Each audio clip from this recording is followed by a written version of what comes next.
할렐루야, 수요 중보기도회. 오늘은 호세아서 10번째 시간, 잔치는 끝났다라는 제목으로 말씀을 보겠습니다. 호세아서 9장을 읽겠습니다. 이스라엘아, 너는 이방 사람처럼 기뻐 뛰놀지 말라. 내가 음행하여 네 하나님을 떠나고 각 타작마당에서 음행의 값을 좋아하였느니라. 타작마당이나 술틀이 그들을 기르지 못할 것이며 새 포도주도 떨어질 것이요 그들은 여호와의 땅에 거주하지 못하며 에브라임은 애굽으로 다시 가고 아수르에서 더러운 것을 먹을 것이니라. 그들은 여호와께 포도주를 부어 드리지 못하며 여호와께서 기뻐하시는 바도 되지 못할 것이라. 그들의 재물은 애국하는 자의 떡과 같아서 그것을 먹는 자는 더러워지나니 그들의 떡은 자기의 먹기에만 소용될 뿐이라. 여호와의 집에 드릴 것이 아님이니라. 너희는 명절날과 여호와의 절기의 날에 무엇을 하겠느냐? 보라, 그들이 멸망을 피하여 갈지라도 애굽은 그들을 모으고 노브는 그들을 장사하리니 그들의 은은 귀한 것이나 찔레가 덮을 것이요 그들의 장막 안에는 가시덩굴이 퍼지리라. 형벌의 날이 이르렀고 보응의 날이 온 것을 이스라엘이 알지라. 선지자가 어리석었고 신에 감동하는 자가 미쳤나니 이는 내 죄악이 많고 내 원한이 큼이니라. 에브라임은 나의 하나님과 함께한 파수꾼이며 선지자는 모든 길에 친 새 잡는 자의 그물과 같고 그의 하나님의 전에는 원한이 있도다. 그들은 기브아의 시대와 같이 심히 부패한지라. 여호와께서 그 악을 기억하시고 그 죄를 벌하시리라. 옛적에 내가 이스라엘을 만나기를 광야에서 포도를 만남같이 하였으며 너희 조상들을 보기를 무화과 나무에서 처음 맺힌 첫 열매를 봄같이 하였거늘 그들이 바알보올에 가서 부끄러운 우상에게 몸을 들이므로 저희가 사랑하는 우상같이 가증하여졌도다. 에브라임의 영광이 새같이 날아가리니 해산하는 것이나 아이 베는 것이나 임신하는 것이 없으리라. 혹 그들이 자식을 기를지라도 내가 그 자식을 없이 하여 한 사람도 남기지 아니할 것이라. 내가 그들을 떠나는 때에는 그들에게 화가 미치리로다.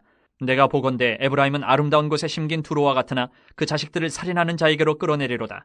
여호와여, 그들에게 주소서. 무엇을 주시려 하나이까? 아이 베지 못하는 태와 젖없는 유방을 주시옵소서. 그들의 모든 악이 길갈에 있으므로 내가 거기에서 그들을 미워하였노라. 그들의 행위가 악함으로 내 집에서 그들을 쫓아내고 다시는 사랑하지 아니하리라. 그들의 지도자들은 다 반역한 자니라. 에브라임은 매를 맞아 그 뿌리가 말라 열매를 맺지 못하나니 비록 아이를 낳을지라도 내가 그 사랑하는 태의 열매를 죽이리라. 그들이 듣지 아니하므로 내 하나님이 그들을 버리시리니 그들이 여러 나라 가운데에 떠도는 자가 되리라. 지난주 바람을 심고 바람을 거뒀다라는 제목으로 호세아서 8장을 봤었습니다. 이스라엘이 살아보려고 아둥바둥 열심히 했지만 바람을 잡으려는 헛수고가 돼버렸다는 것인데 그 이유가 무엇이겠습니까? 하나님을 잊고 하나님을 빼놓고 자기 힘으로 주변의 강대국의 힘에 기대어서 어떻게 해보려고 했기 때문에 모든 것이 다 헛수고가 되어버리고 결국에는 완전히 망해버리고 만 것입니다. 여러분, 하나님이 없으면 아무리 공을 들여 쌓아 올려도 한 방에 무너진다는 사실을 꼭 기억해 주시기를 부탁드립니다. 자, 그러면 오늘 이야기를 한번 시작해 보겠습니다. 여러분, 브라질 그러면은 딱 떠오르는 것이 여러 가지가 많죠. 그 중에 유명한 것이 바로 삼바 축제라고 불리우는 카니발 아닐까라는 생각이 듭니다. 카니발 축제요. 어마어마한 규모 그리고 화려함 때문에 세계에서 가장 화려한 축제라고 불리웁니다. 자, 그런데 그 화려함의 뒤에는 어두운 면이 존재하지요. 돈, 성, 권력 등등 인간의 욕망과 쾌락이 집약이 돼서 분출되는 광란의 도가니가 바로 카니발 축제입니다. 자, 그러다 보니까 당연히 수많은 문제들이 생기겠지요.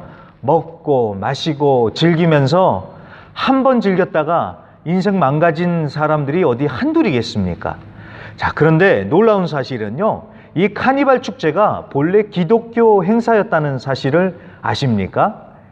사순절이라는 얘기를 들어보셨습니까? 부활절 전 40일을 가리켜서 사순절 기간이라고 하는데 예수님의 고난을 기억하고 동참한다는 의미로 경건하게 준비하자고 지키는 것이 바로 이 사순절입니다. 그래서 고난에 동참하기 위해서 금욕을 한다는 의미로 카니발, 고기를 뜻하는 카니, 그리고 격리를 뜻하는 발이 합쳐져서 카니발, 즉 고기 금식, 고기 짜우를 하게 되는데 그러기 전에 마지막으로 고기도 먹고 즐기는 풍습에서 이 카니발이 유래가 됐다고 합니다.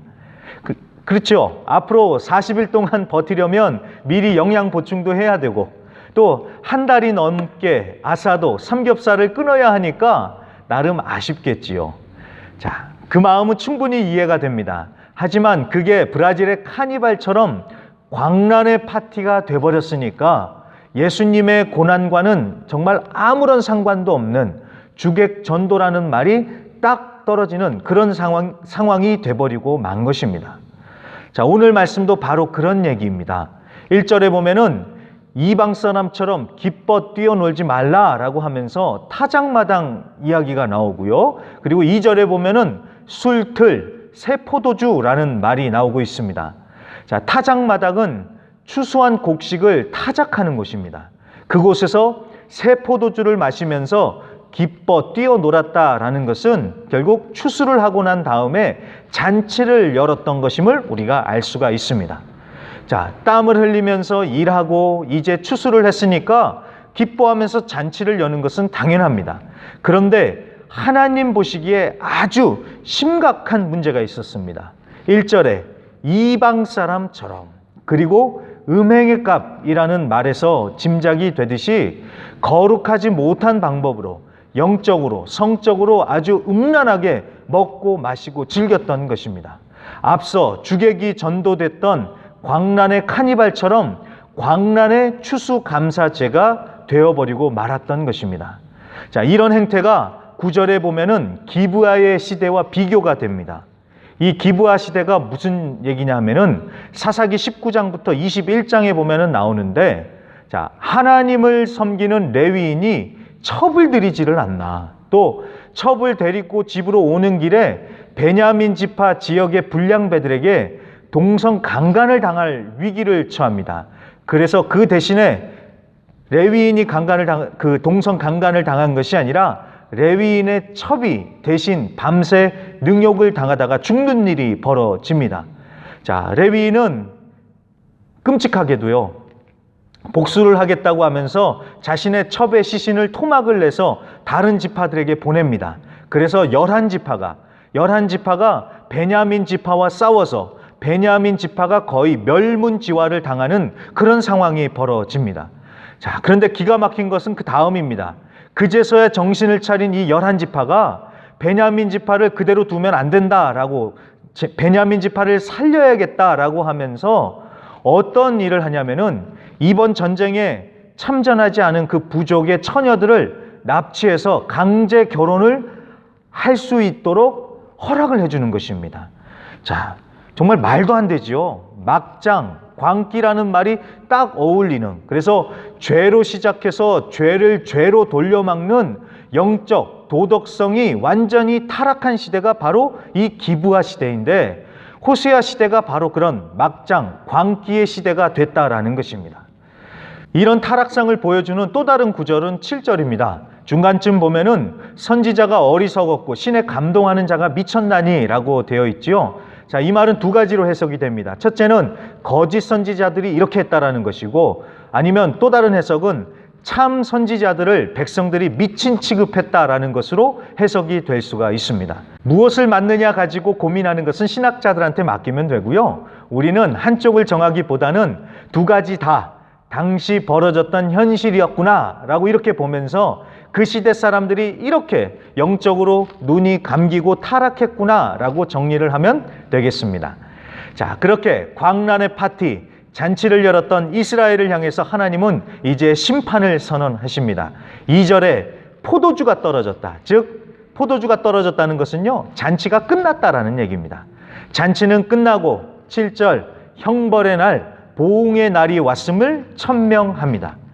형벌을 내리고 한 대로 그대로 갚아주는 보응, 심판이 일어날 것이다 라는 것입니다. 자, 그러면 어떻게 형벌, 심판을 하실까요? 바로 추방입니다. 추방. 3절, 그들은 여호와의 땅에 거주하지 못하며 에브라임은 애굽으로 다시 가고 아수르에서 더러운 것을 먹을 것이니라. 자, 나라가 망해서 포로로 잡혀가고 도망가게 된다는 것입니다. 그런데 더 참담한 것은 4절, 하나님께 포도주를 부어드리지도 못하고 제물도 제대로 드리지 못하는, 즉 예배가 중단된 상황에 처하게 되는 것입니다. 자, 예물을 드리지 못하는 이유는 포로로 잡혀간 이스라엘 백성들의 떡이 더러운 떡, 부정한 떡이 되기 때문에 그렇습니다. 왜냐하면 우상에게 바쳐졌던 제물들도 만든 떡이기 때문에 그것이 부정한 떡이 될 수밖에 없어서 하나님께 드릴 수가 없는 것입니다. 자, 그렇기 때문에 예배도 드릴 수 없고 이스라엘 백성들은 율법상 먹어서는 안 되는 부정한 음식을 먹어야만 하는 끔찍한 형벌을 당하는 것입니다.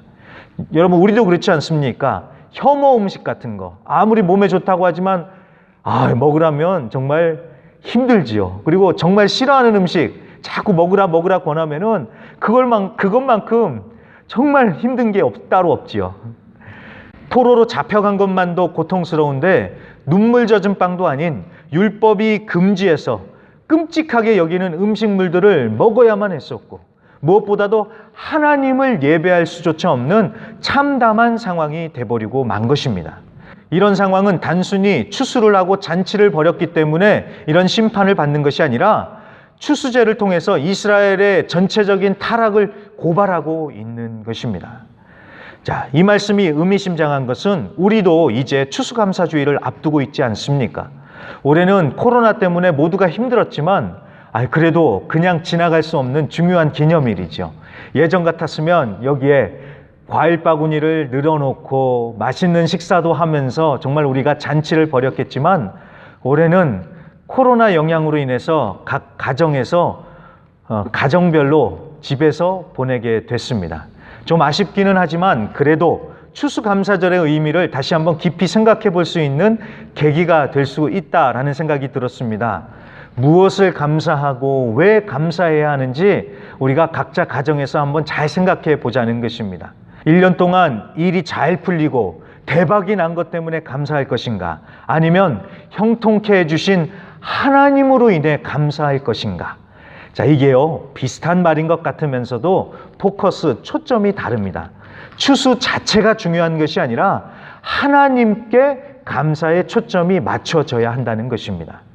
이스라엘 백성들은 하나님에게는 관심이 없었고 추수에만 초점을 맞췄기 때문에 우상에게 절하면서 먹고 마시고 즐기는 광란의 파티를 벌이다가 잔치 끝났다라는 심판을 받게 된 것입니다. 무엇을 감사해야 할지 정말 잘 생각해야 합니다.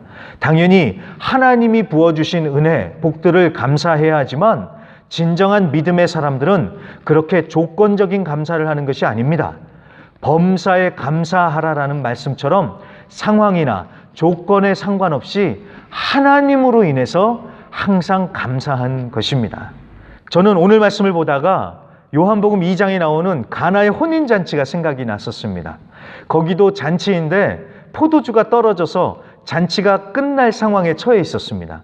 그때 예수님이 물을 포도주로 바꿔주셔서 잔치는 끝나지 않고 계속됐었습니다. 예수님 때문에, 예수님으로 인하여서 잔치가 계속됐다는 것입니다. 우리의 인생도 마찬가지입니다. 포도주가 있고 없고가 아니라 예수님이 함께 하심으로 인해서 잔치는 끝나지 않는 것입니다. 무엇이 우리의 인생을 잔치가 되게 하는지 꼭 기억해 주시고, 이제 오는 추수감사주일도 정말 의미 있게 뜻있게 보내실 수 있기를 간절히 부탁드립니다. 마지막으로 10절부터 17절을 보겠습니다.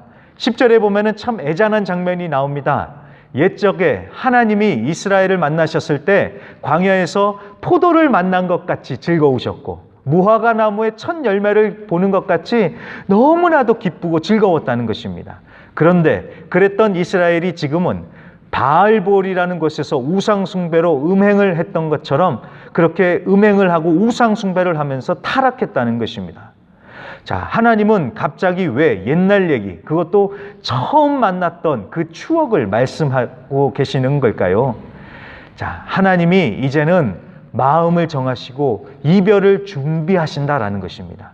우리도 그렇지 않습니까? 누군가와 이별을 준비할 때 처음 만났던 그때를 떠올리면서 그때 그랬지라면서 그때를 회상하면서 마음을 정리하지요. 하나님도 지금 그러시는 것입니다. 하나님도 이스라엘을 향한 마음을 이제 정리하시고 정하신 것입니다. 그래서 17절, 그들이 듣지 아니하므로 내 하나님이 그들을 버리시리니 그들이 여러 나라 가운데 떠도는 자가 되리라. 약속의 땅에서 추방당해서 포로로 잡혀가고 흩어지고 예배도 못 드리고, 자, 하나님이 이스라엘을 그렇게 떠나보낼 준비를 하신다는 것입니다. 자, 그런데 11절에 보면은요, 11절부터 보면은 정말 끔찍한 심판 이야기가 나옵니다. 에브라임의 영광이 새같이 날아갔다라고 하면서 아이들 얘기를 하십니다. 아기를 임신하는 것도 없고 설령 태어나 기를지라도 하나님이 없이 하겠다고, 또 그들의 자식들을 살인하는 자들에게 끌어내서 죽이시겠다고, 태의 열매를 죽이겠다. 자, 그러니까 아이들의 씨를 말려버리고 대가 끊길 것이다라는 아주 끔찍한 얘기를 하고 계시는 것입니다. 자, 그래서 14절에 호세아 선지자는 그렇게 얘기합니다.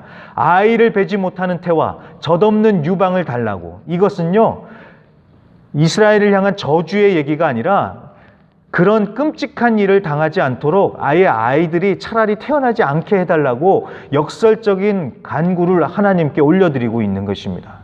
여러분, 이게 참 이상하지 않습니까?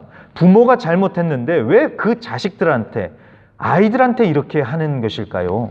물론 전쟁이 나면은 아이들도 전쟁통에 희생이 되겠지만 이것은 자손들에게 화풀이를 하시겠다, 지금 그 얘기가 아니라 하나님의 심판이 그만큼 엄중하다라는 것입니다. 자, 이스라엘 백성들은 자식이 없다는 것은 정말 큰 저주라고 받아들였습니다. 그리고 자손이 없다는 것은 대가 끊긴다라는 이 얘기뿐만이 아니라 미래가 없다, 그러니까 소망도 없다라는 뜻입니다. 그래서 지금 하고 있는 이게 다 의미가 없고 정말 인생의 잔치가 다 끝났다, 이렇게 받아들여지는 것입니다. 저는 이 말씀이 남 얘기처럼 들리지 않았습니다. 왜냐하면 우리의 다음 세대들 생각하지 않을 수가 없기 때문입니다. 아이들을 비롯해서 젊은이들, 다음 세대가 점점 사라지는 오늘날의 교회들의 현실을 보면서 가슴이 철렁하지 않습니까? 자, 모든 교회들이 다음 세대 하면서 다음 세대를 어떻게 세워나갈까 고민들이 정말 많습니다. 아기들부터 시작해서 젊은 부부들까지 가뜩이나 쉽지 않은데 이 코로나로 인해서 더욱 쉬워지지 않은 그런 상황이 됐습니다. 자, 어떻게 해야 될까요? 다음 세대를 위한 좋은 교육, 투자가 필요합니다만 저는요, 그러니까 열쇠는 앞선 세대가 쥐고 있다고 생각을 합니다. 앞선 세대인 부모들이 믿음 위에 제대로 굳건하게 서서 본을 보인다면 다음 세대는 저절로 따라올 것입니다. 그렇기 때문에 우리가 기도할 적에 우리의 다음 세대들이, 우리의 자녀들이 믿음의 세대로 세워지게 하여 주시옵소서, 이렇게만 기도할 것이 아니라 우리가 먼저 주 앞에서 온전히 믿음으로 서겠습니다 라고 결단하면서 기도하는 것이 우선이라고 저는 생각을 합니다. 그래서 오늘도 말씀을 기억하면서 이 기도 제목들을 기억하시면서요, 중보 기도의 사명을 감당해 주시기를 간절히 부탁드립니다. 그럼 우리 다 같이 주여 일창하시고 기도하겠습니다. 주여!